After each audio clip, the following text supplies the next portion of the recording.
ជាងនេះ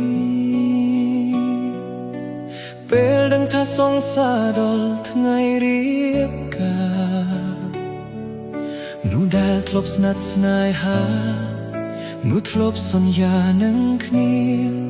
បែរជាคล้ายជាប្រពន្ធរបស់គេ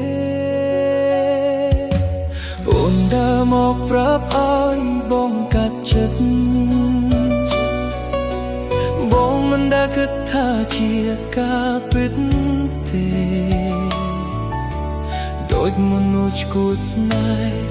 ជូនបងអូនទាំងទឹកភ្នែកហូរញញឹមទាំងមិនដឹងខ្លួនកំពុងយំសង្សារខ្ញុំคล้ายជាប្រពន្ធគេនោះខ្ញុំស្នេហ៍បានទៅអ្នកផ្សេងហើយពលដែលបងធ្លាប់ធ្នមពលដែលធ្លាប់ថាឥឡូវបែរជាប់ក្លិនប្រពផ្សេងទៅធ្វើបែបណាទើបអាចខាត់អូនបានឬចិត្តគ្នាបានត្រឹមតែស្រឡាញ់គ្នាជំនះមិនខ្លាចតមនេញចុងក្រោយអូនចាក់ចេញធ្វើប្រពន្ធគេ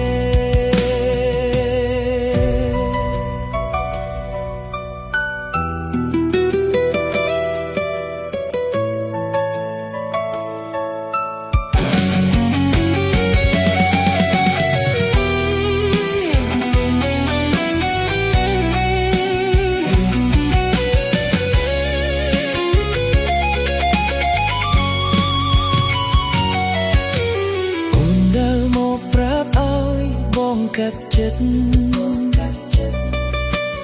បងមិនដែលគិតថាជាការពិតទេ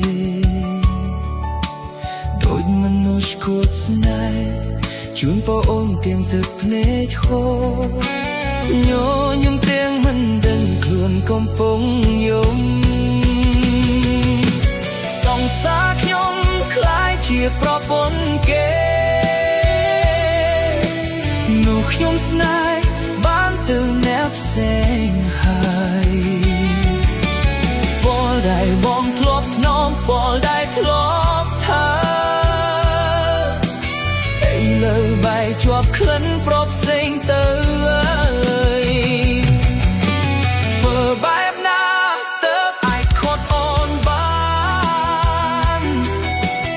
ឬចិត្តគ្នាបានត្រឹមតែស្រឡាញ់